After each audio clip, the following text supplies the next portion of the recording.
Shalom adik-adik kelas tengah GKI Pastor yang dikasihi oleh Tuhan. Bagaimana kabarnya? Kak Yosa berharap semuanya dalam keadaan yang sehat, yang luar biasa. Amin. Nah adik-adik, mungkin adik-adik baru ketemu Kak Yosa ya untuk pertama kali. Nah kalau boleh Kak Yosa kenalin ya. Nama kakak Yosafat Prasanda Hanaryo. Nah adik-adik boleh panggil nama Kak Yosa. Nah adik-adik, pada saat ini kita ketemu lagi nih di Komisi Sekolah Minggu. Nah, kita bersyukur karena adanya YouTube ini, melalui ada internet ini, kita dapat bersama-sama ikut dalam Komisi Sekolah Minggu walaupun di tengah pandemi ini. Nah, itu semua karena kebaikan Tuhan di dalam kehidupan kita. Nah, untuk membuka Komisi Sekolah Minggu ini, mari kita bersama-sama menyanyikan lagu Terima Kasih 1000. Adik mungkin pasti tahulah lagu ini ya.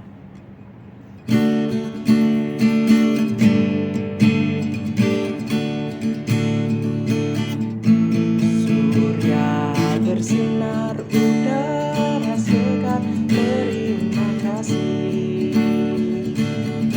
Di tepi pantai ombak berderai, terima kasih. Terima kasih 1000, terima kasih 1000 pada Tuhan Allahku, pada Tuhan Allahku. Aku bahagia karena dicinta, terima kasih. Langsung dari awal ya. Surya bersinar, udara segar, terima kasih. Di tepi pantai ombak berderai, terima kasih. Terima kasih 1000 pada Tuhan Allahku, pada Tuhan Allahku. Aku bahagia karena dicinta, terima kasih. Terima kasih 1000 pada Tuhan Allahku. Aku bahagia karena dicinta, terima kasih. Nah, lagu-lagu ini adalah lagu yang bagus adik-adik. Mengapa? Karena lagu ini menceritakan tentang bagaimana penulis lagu ini mengucapkan terima kasih yang luar biasa kepada Tuhan karena kebaikan Tuhan yang dirasakan dalam kehidupannya, dalam kehidupan kita, kehidupan adik-adik.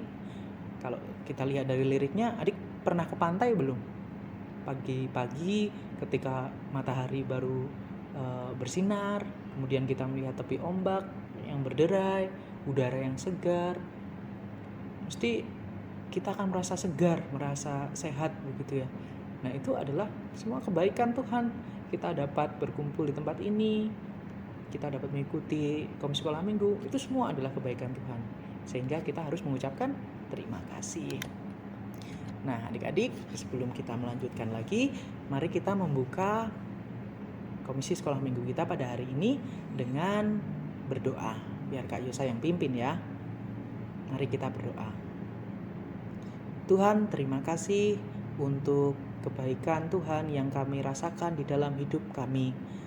Kami pada hari ini boleh bangun dengan sehat, dengan segar, dan pada saat ini kami boleh mengikuti Komisi Sekolah Minggu via YouTube ini. Terima kasih melalui YouTube, melalui internet yang tersedia, kami dapat mengikuti Komisi Sekolah Minggu, bertemu dengan kakak-kakak guru sekolah minggu dan teman-teman kami yang lain. Ya Tuhan, kami akan memulai ibadah sekolah minggu ini. Kiranya Tuhan yang memimpin sehingga melalui firman, melalui nyanyian yang kami sampaikan, kami dapat mengucapkan syukur atas kebaikan Tuhan itu di dalam kehidupan kami. Terima kasih ya Tuhan, di dalam nama Tuhan Yesus kami sudah berdoa dan mengucap syukur. Amin. Nah, adik-adik, selama 1 bulan ini nih kita akan memasuki hari doa. Jadi selama sebulan mungkin akan ada tema-tema yang berkaitan tentang doa. Doa bukan lagi sesuatu yang ini ya, yang tidak sering kita dengar. Kita sering melakukannya kan di dalam kehidupan sehari-hari, mau makan, bangun tidur, mau belajar, mau sekolah, ataupun kita mau ujian, kita mau tidur lagi, kita pasti berdoa. Kita tidak sering, kita tidak asing dengan berdoa. Nah, mengapa berdoa itu seperti nafas kehidupan? Coba bayangin kalau adik-adik tidak bisa bernafas, gimana? Bisa mati ya. Nah, doa pun seperti itu. Nah, oleh karena itu, mari kita belajar dari lagu ini nih. Lagu yang bagus juga. Mujizat itu nyata.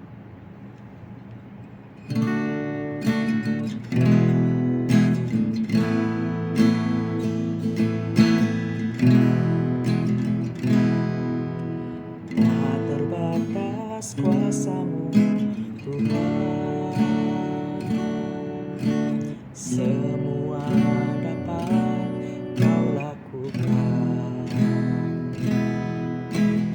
Apa yang kelihatan mustahil bagiku, itu sangat mungkin bagimu.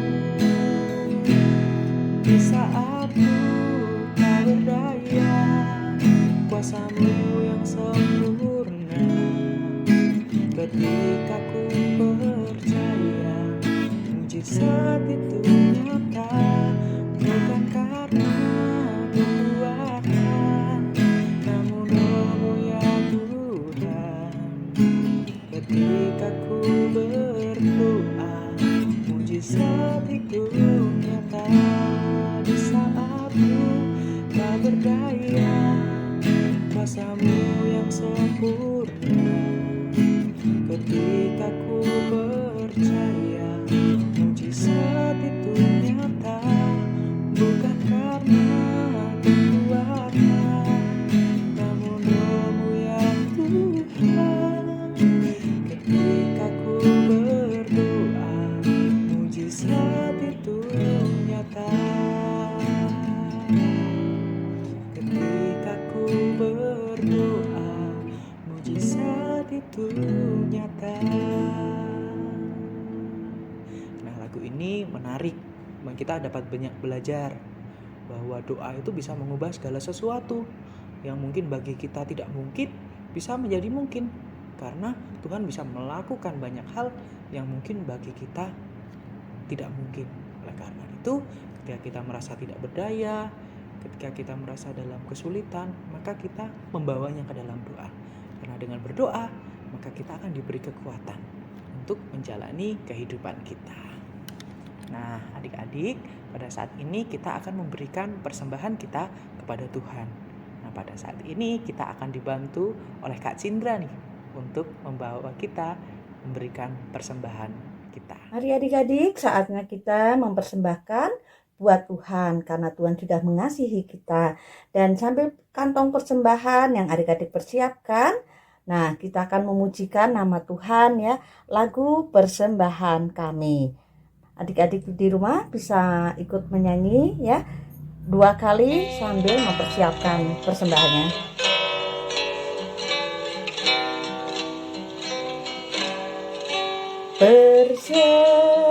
Persembahan kami pada hari ini, kiranya Tuhan terimalah dengan senang hati. Persembahan kami pada hari ini,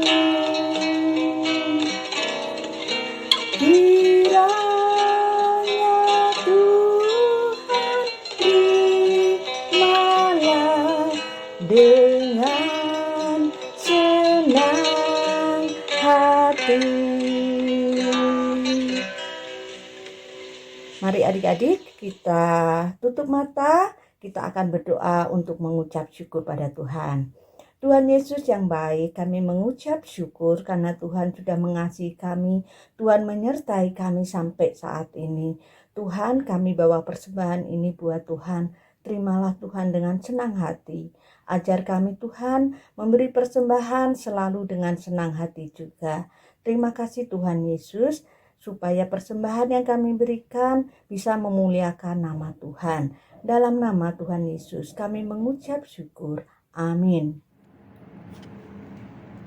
Nah, adik-adik, tadi kita sudah memberikan persembahan, kita sudah bernyanyi untuk Tuhan. Nah, pada saat ini kita akan mendengarkan cerita, kita akan mendengarkan firman Tuhan. Nah, sebelum kita mendengarkan firman Tuhan, kita bersama-sama bernyanyi dari baca kitab suci. Nah, mungkin adik-adik udah tahu lah lagu ini ya.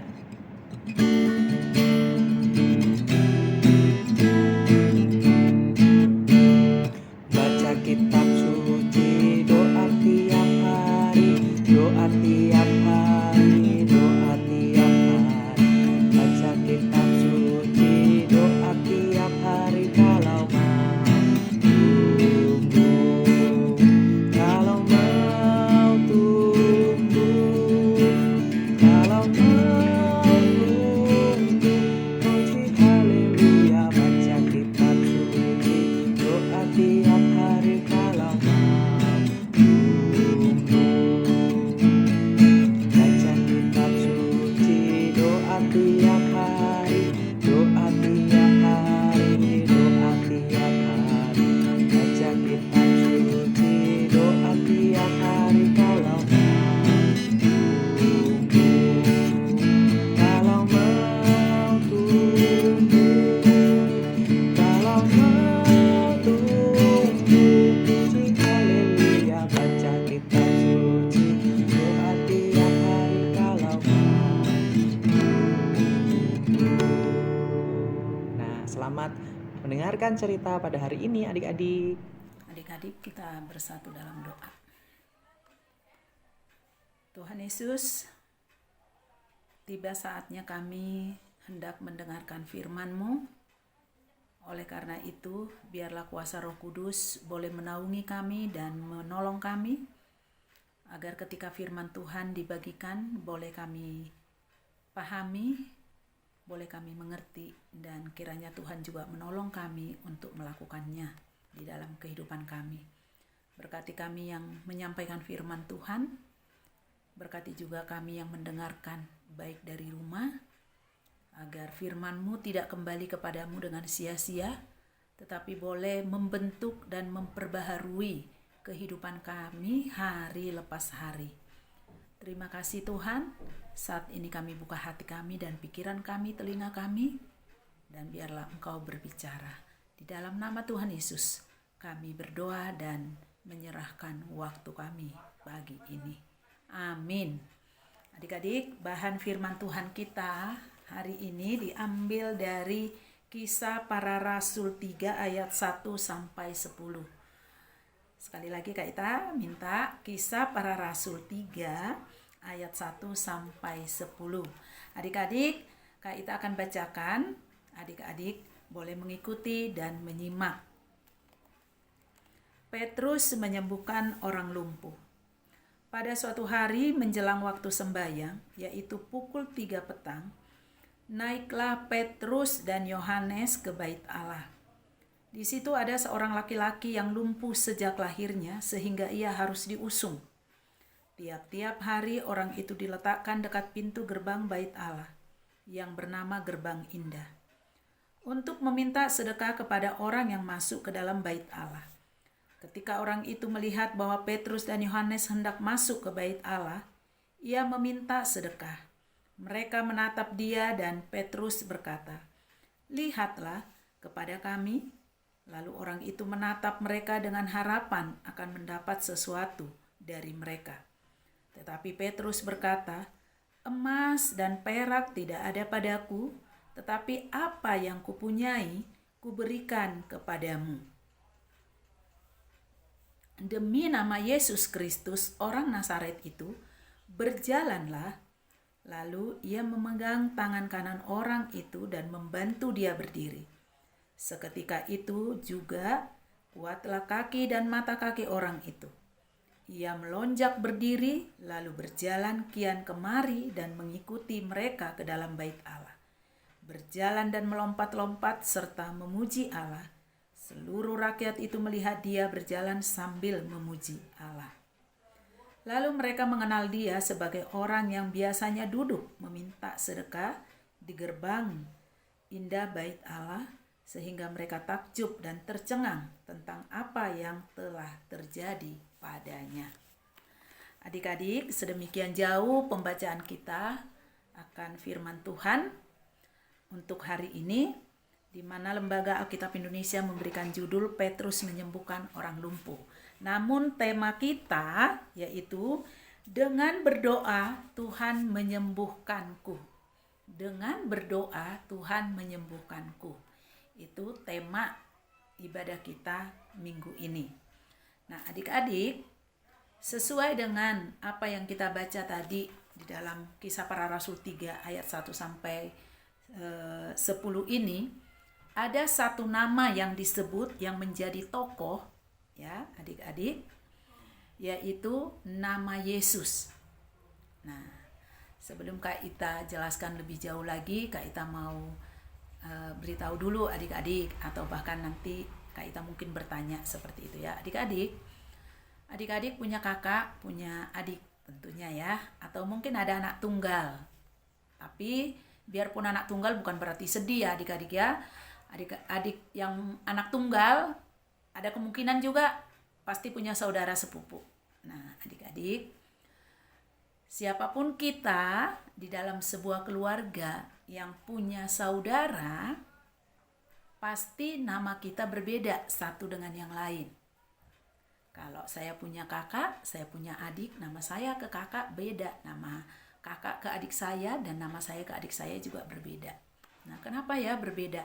Ya tentunya supaya orang tua dapat membedakan dalam arti si A ini anak si A, ini namanya si A contohnya, anakku nomor 1, si B anakku nomor 2 gitu. Bahkan kembar sekalipun ya pasti nama mereka diberikan berbeda ya. Nah, adik-adik, ternyata Tuhan Yesus pun diberi nama, adik-adik ya. Waktu zaman dulu ada nubuat bahwa manusia setelah jatuh ke dalam dosa tidak bisa kembali hidup setara dengan Allah, karena dosa yang memisahkan kita dengan Allah.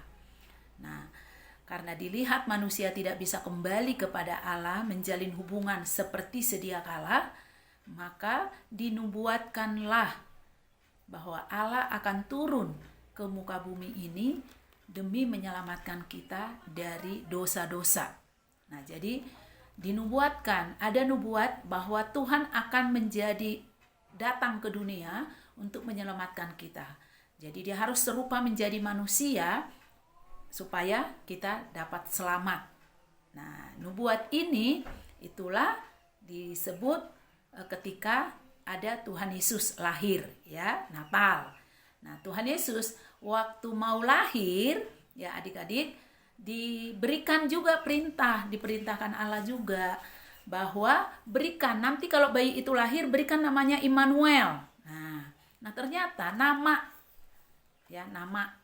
masing-masing tadi, bahkan nama yang akan diberikan kepada Tuhan Yesus itu ada artinya. Jadi bukan sembarang nama. Kalau namanya Immanuel, yang disebut juga artinya adalah Tuhan menyertai kita. Demikian juga nama yang diberikan pada saat ini di dalam perikop kita yang disebut oleh Petrus dan Yohanes. Jadi bukan Petrus adik-adik ya, bukan Yohanes, tapi nama Yesus itu. Nah, pada pukul 3. Nah, pada pukul 3, maksudnya jam 3 sore adik-adik, Petrus dan Yohanes ya akan sembahyang, akan masuk ke bait Allah, hendak beribadah, hendak berdoa. Nah, rupanya ketika mereka hendak berangkat masuk ke bait Allah itu, di gerbang bait Allah itu mereka menemukan seorang yang sedang duduk tanpa daya. yaitu seorang laki-laki yang dikatakan di situ adalah laki-laki yang lumpuh sejak lahirnya.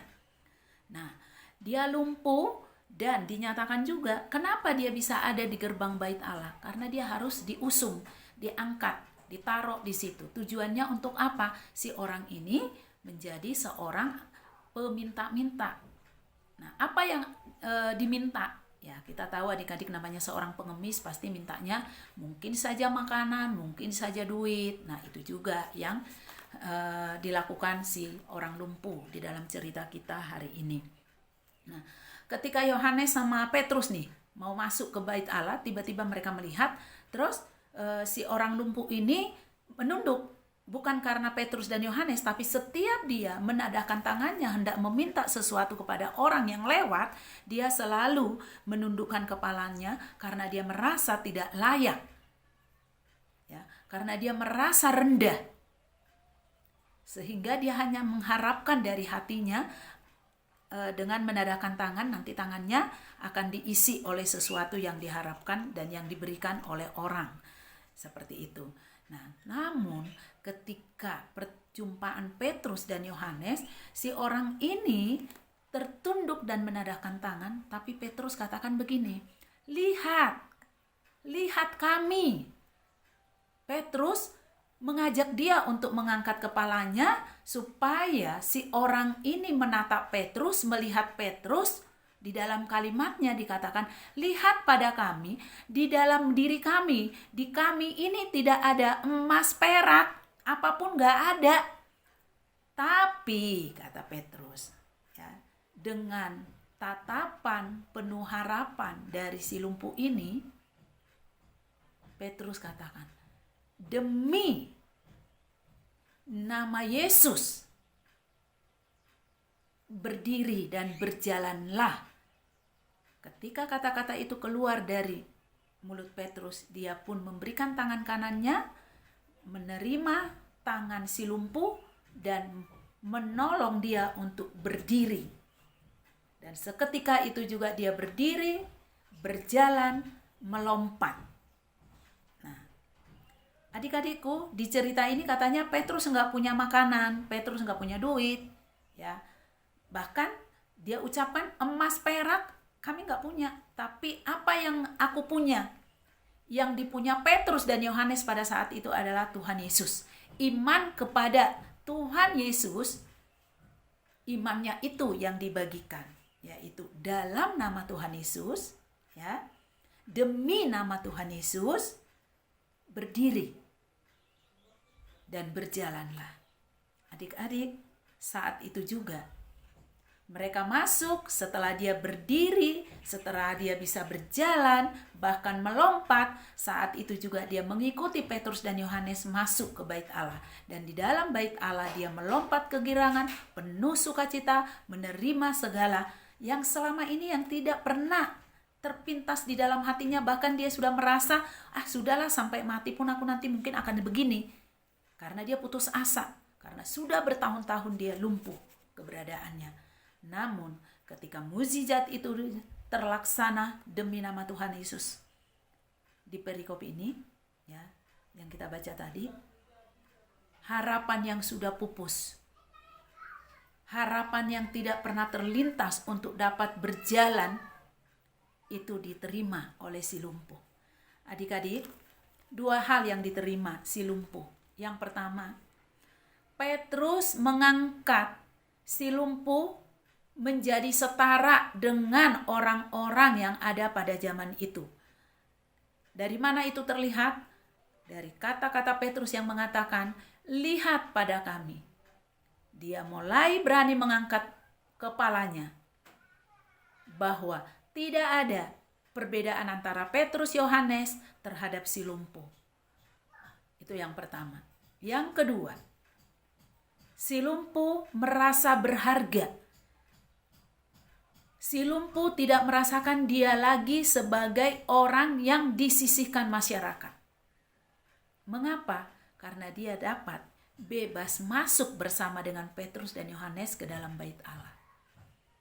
Dan yang jauh lebih penting lagi, adik-adik, saat itu juga Si lumpuh tidak hanya sembuh secara fisik, tetapi rohaninya, imannya kepada Yesus hidup, dan dia pun dapat mengabarkan kabar sukacita itu kepada orang-orang yang ada pada saat itu.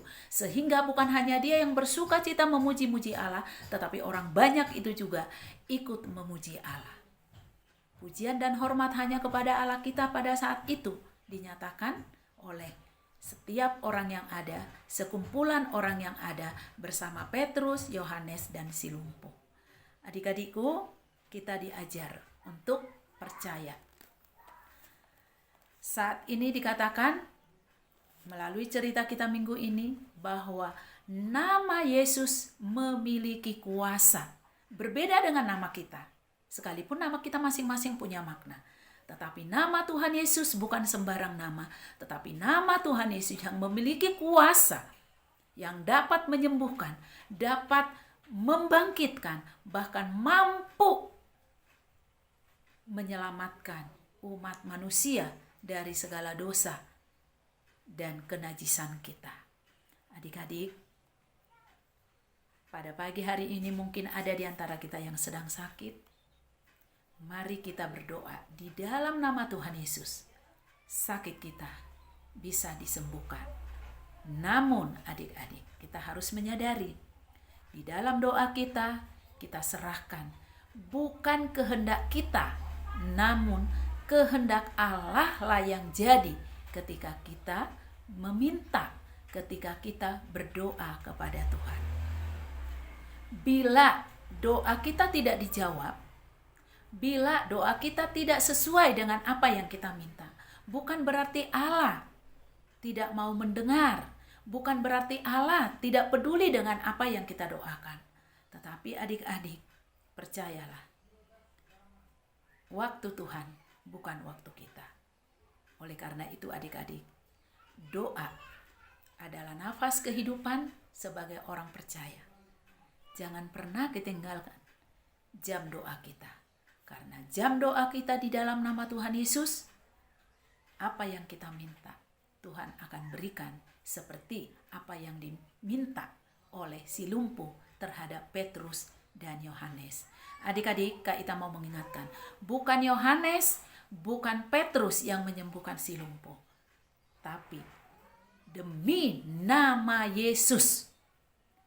Jadi, di dalam nama Tuhan Yesus ada kesembuhan. Kita bersyukur karena kita mendapatkan firman Tuhan pagi ini, belajar sesuai dengan apa yang sudah kita dapatkan, baik dari orang tua, dari pendeta, dari kakak sekolah minggu, dari guru, bahwa setiap kita berdoa, di akhir doa kita, selalu kita alaskan di dalam nama Tuhan Yesus. Karena di dalam nama itu ada kuasa. Puji Tuhan adik-adik, sampai di sini firman Tuhan, kiranya Tuhan memberkati, kita bersatu dalam doa. Tuhan Yesus, terima kasih untuk firman-Mu. Biarlah Tuhan jadikan firman-Mu ini menjadi rema di dalam hati kami. Menolong kami untuk tetap mengingat bahwa nama Yesus, nama yang paling indah.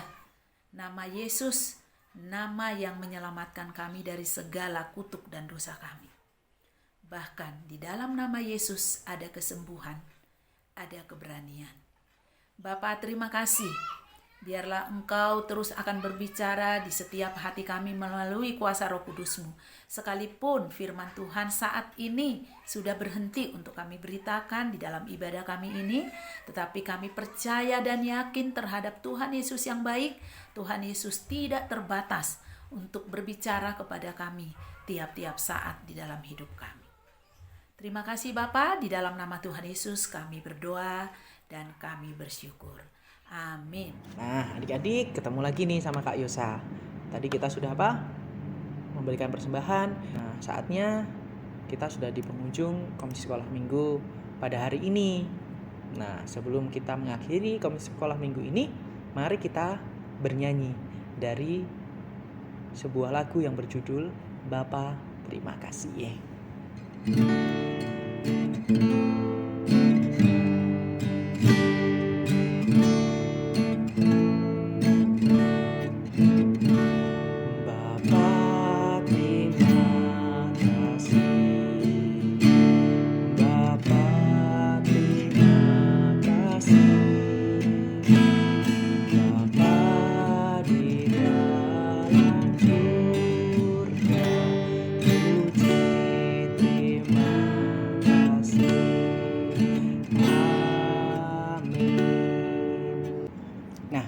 adik-adik, mari kita menutup ibadah Komisi Sekolah Minggu pada hari ini dengan berdoa. Mari Kak Yosa pimpin ya. Tuhan, terima kasih karena pada hari ini anak-anak-Mu dapat mengikuti ibadah Komisi Sekolah Minggu pada hari ini. Terima kasih kami sudah mendengarkan firman Tuhan, kami boleh memberikan persembahan ini. Dan kami akan kembali ke dalam kehidupan kami. Kami mohon Tuhan yang menyertai kami dalam kehidupan kami, dalam sekolah, kesehatan kami. Kiranya Tuhan yang menyertainya. Dan kami berdoa agar besok hari Minggu depan kami dapat bertemu lagi dan kami boleh bersama-sama mengikuti ibadah Komisi Sekolah Minggu ini. Terima kasih Tuhan, di dalam nama Tuhan Yesus kami berdoa dan mengucap syukur. Amin. Selamat hari Minggu, Tuhan Yesus memberkati. Sampai bertemu minggu depan. Dah.